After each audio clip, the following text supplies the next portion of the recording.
Chapter 5, the system. I have to go back to 1997 to make this make sense. It looked like I was going to be at home for a while before heading to some kind of higher education, so I decided to take a 3-month introductory course in computers.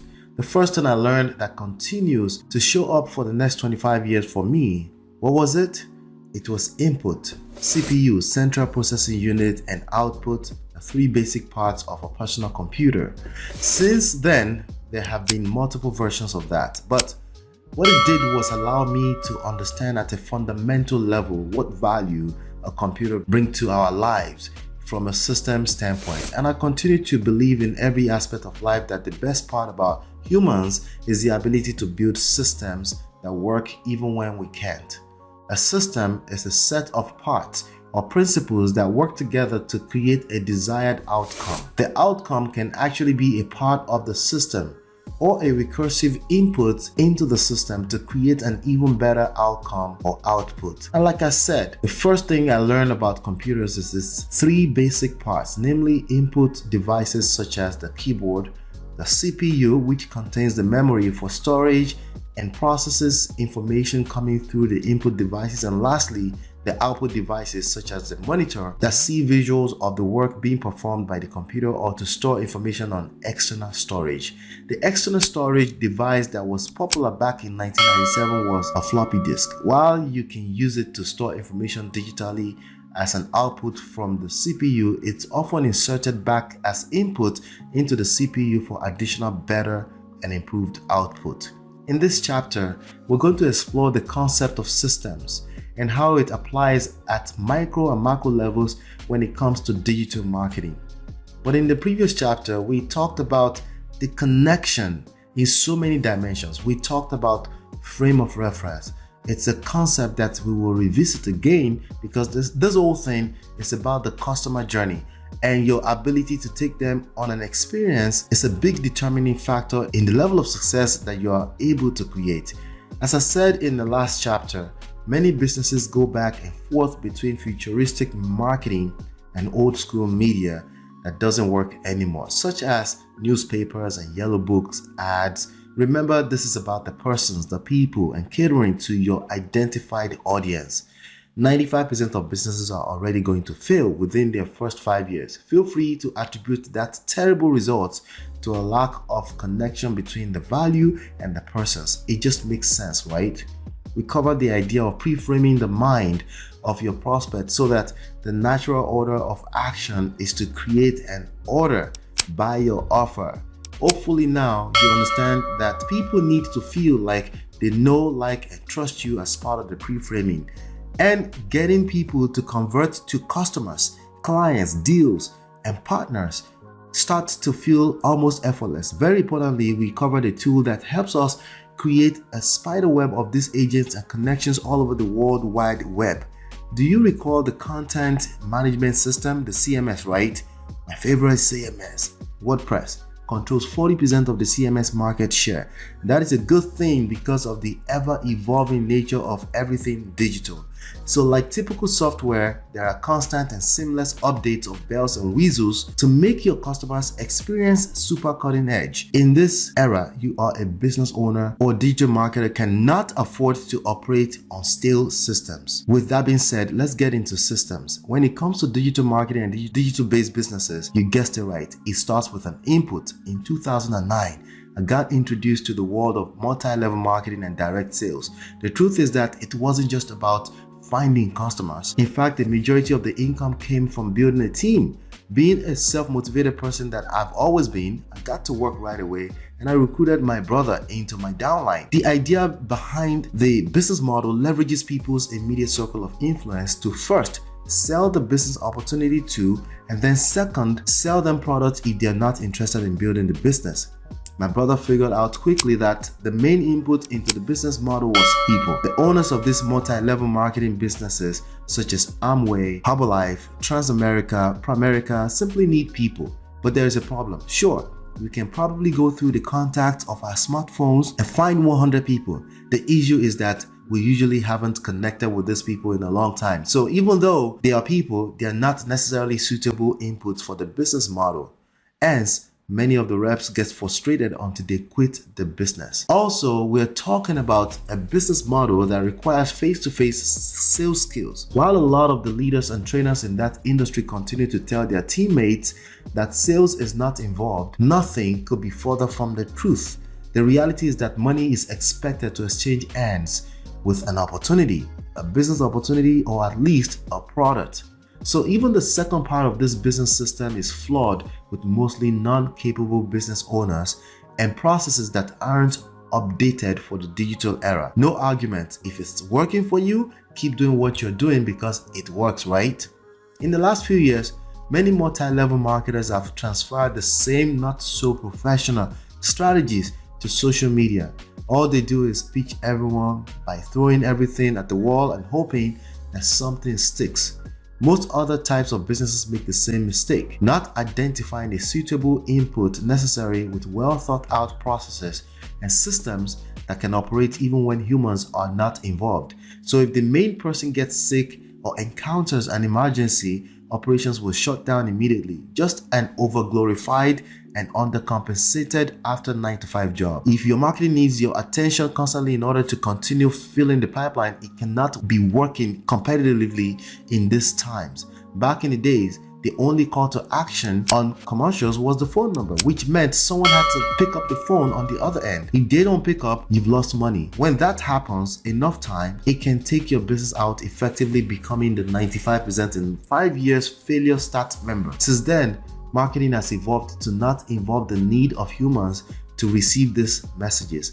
Back in 1998, there were the famous 900 numbers all over television commercials. Not only did these numbers actually charge the callers a fee that shares royalties with the business on the other end, the phone was also picked up by automated answering machines. So the more your marketing involves humans, the higher the cost of marketing will be because of the cost of human resources and time. Systems can still involve human time, but the idea is to minimize that particular variable in your marketing, therefore reducing and offsetting marketing costs dramatically.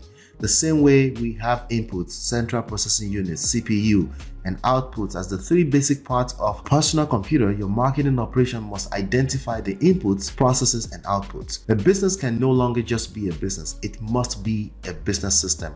And that means you are able to take a walk without the risk of the business shutting down. There are multi-layers of systems in any given business. One of them is obviously the marketing system. To further break this down, I want to borrow some ideas for what I learned in project management professional, PMP. Surprise, surprise, they use similar concepts to break down projects. Projects have multiple processes which are subsets of systems. Each process has its own inputs, tools, and techniques, and outputs. For short, you might encounter the ITTO if you're into project management. And the reality is that each campaign is like a project, especially if it has an end date and predetermined and desired end result. Back in the days, you might just worry about the input and the output as a business owner, while the process in between them is handled by a marketing agency. But in this digital era, any individual with a Facebook or Google account has access to millions of target audience. In many ways, marketing agencies are still very useful. In fact, you can inquire more at www.myEmpirePRO.com/services about our marketing agency services. But the point is that the business owners are much more involved in the middle component of the marketing system, the processes, at least at the consulting and services level. We will get into more detail of the different components of our marketing system and campaign throughout the rest of this book. My focus right now is just to highlight the importance of executing the marketing campaign of a business, product, or service like a system. What it does is that it removes guesswork and allows you to replicate more of what's working and delete whatever is not working. You will be able to scale your business without and simultaneously eliminate human error in that process. There are two metrics that we will elaborate on later, namely ACV and LCV. They stand for average customer value and lifetime customer value, respectively. These are the KPI, key performance indicators, that allow you to test offers in different types of ways. Do you know the average or lifetime customer value of your business? If you do not know this number, you can't scale the business because it's directly an indication that you don't even know your business. It's very simple. Over a period of time, divide your total revenue by the number of customers. The product is your average customer value. Lifetime is simply the same number over the lifetime of your business. When you don't have systems that systematically make offers in a particular sequence based on a customer journey into and through your offers, you can't properly measure these numbers. And the last thing you want to try is to manually measure and calculate these important numbers. You will lose track. Here are some examples of systems that allow you to measure your ACV and LCV so that you can know when and how much to invest in marketing campaigns. Funded proposal. Anytime you have an offer, product or service for the marketplace, think of it as a proposal. You are proposing a solution where the buyer has the agency to decide to buy or not. An average business does not have a choice of entering a profitable zone until 5 years after launch. But what if you can create and position offers that will fund your marketing campaigns upfront? I'm not talking about your main offer or core product. When you implement a funded proposal in your business, all the sales of your core product becomes pure profit. There's a self-liquidating or tripwire offer that funds your marketing campaigns and most especially customer list building. Once you have these customers in your funnel, it's easier to sell your main core product to them.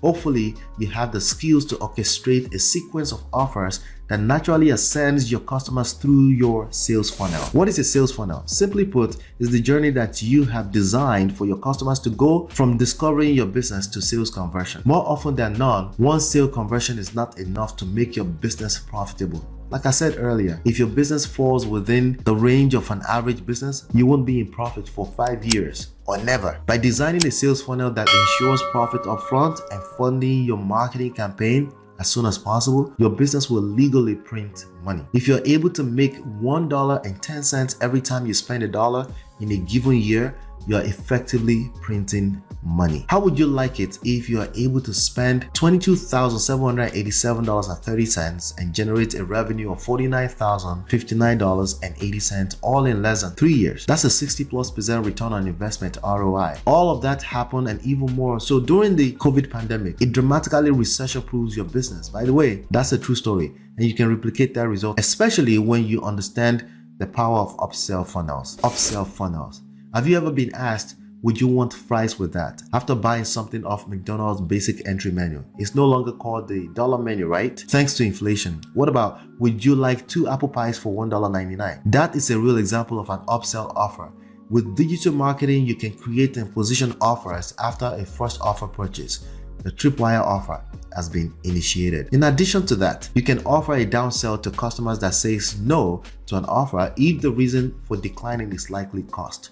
For example, you made an offer of $4,997 inside an upsell sales funnel, and your customer clicks no thanks. As soon as they click on that, they can be redirected to an offer with a little less feature at the price of $2,497. Sometimes you can also offer a payment plan. By doing this, you can secure a sale and additional revenue that would otherwise not have happened if you are presenting to total strangers. Check out this web-based sales funnel and list building system if you want a free trial of marketing automation with your digital marketing efforts. Keep in mind that we are talking about systems. www.myEmpirePRO.com/sales-funnel. Inside of the system are processes such as email marketing, autoresponders, audience segmentation, customer engagement, audience growth, and more to boost your online sales. Typically, digital marketers use multiple tools to execute all these different techniques.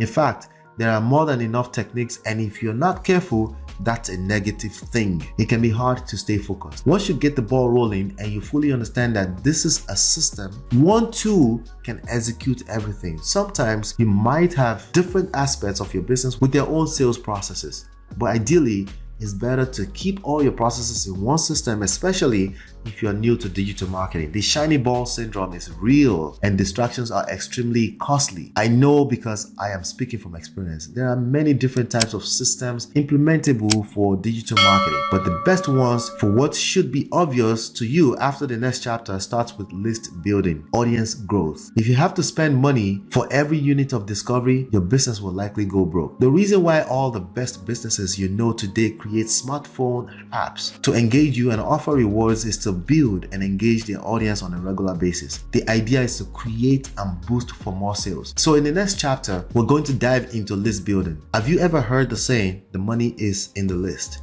I've heard some people try to dumb this down because they're also usually trying to sell something else. List building as the front end of your sales funnel system is undefeatable, and we will be talking about that. What is a system without at least an input? Useless, right? The sales funnel as a system is a beautiful beast, but without making sure that you are feeding the beast, it's all pointless. In addition to that, we will be talking about quality versus quantity. We will also talk about all the different forms of list building and how it has evolved right before my very own eyes since 2009. There have been many moments over the years when I derailed from this ideology. Yes, I agree, it's still an ideology, but yielding away from it has cost me millions in losses. Don't make the same mistake. There is a space from a mindset standpoint that it might seem like you can get quicker results starting your sales funnel system with asking for money from strangers. Remember, people need to feel like they know, like, and trust you. Do you remember the KLT factor and brand equity? How much more when you are able to fund your marketing campaign simultaneously on the front end? And what if the output of your sales funnel system are customers who can't wait to buy more from you? Then your output becomes a recursive input for your system, making it faster to scale your business. They can also buy from partners through you.